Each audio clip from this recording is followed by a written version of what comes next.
থেকে সন্ধে অবধি আমরা যে সমস্ত খাবারগুলো খাই তার মধ্যে কি কি বিষ মেশানো হয় আপনি কি জানেন? তাহলে শুনুন এক এক করে।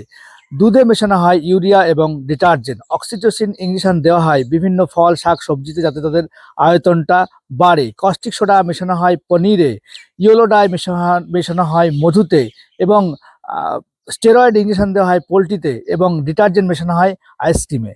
এগুলো কিন্তু আমি বলছি না, আমাদের আম আদমি পার্টির যে এমপি রয়েছে রাঘব চাড্ডা, তিনি পার্লামেন্টে এই সমস্ত বক্তব্যগুলো তুলেছেন। এবং তিনি কিছুদিন আগে দেখবেন আপনারা ডেলিভারি বয়দের নিয়ে সুইগি জোম্যাটো তারা যে 10 মিনিটস ডেলিভারি করে সেটা নিয়েও তিনি পার্লামেন্টে তুলেছেন।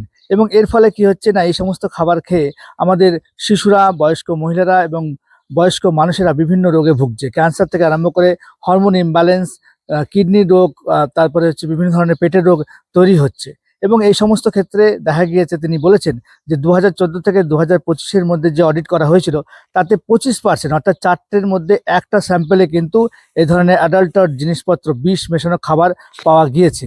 এবং তিনি শুধুমাত্র প্রবলেমগুলোই বলেননি, এর সমাধানের উপায়ও তিনি বলেছেন। আমাদের যে ফুড কন্ট্রোল ডিপার্টমেন্ট আছে ফ্যাসায়, তাকে তিনি বলেছেন লোকবল বাড়িয়ে এদেরকে স্ট্রেংথ আরও বাড়াতে হবে এবং ইন্সপেকশন করতে হবে।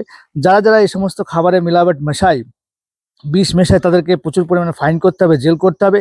তিনি এও বলেছেন যদি কোনো খাবারে বিষ মেশানো থাকে বা এই ধরনের প্রোডাক্ট পাওয়া যায় স্যাম্পল চেকিংয়ে, তাহলে টোটাল প্রোডাক্টটা সেই কোম্পানিকে ফিরিয়ে নিতে হবে। এবং 4 নম্বর যেটা তিনি বলেছেন, টিভি বা রেডিও বা যে কোনো মাধ্যমে সোশ্যাল মিডিয়াতে মিসলিডিং অ্যাড দেওয়া বন্ধ করতে হবে।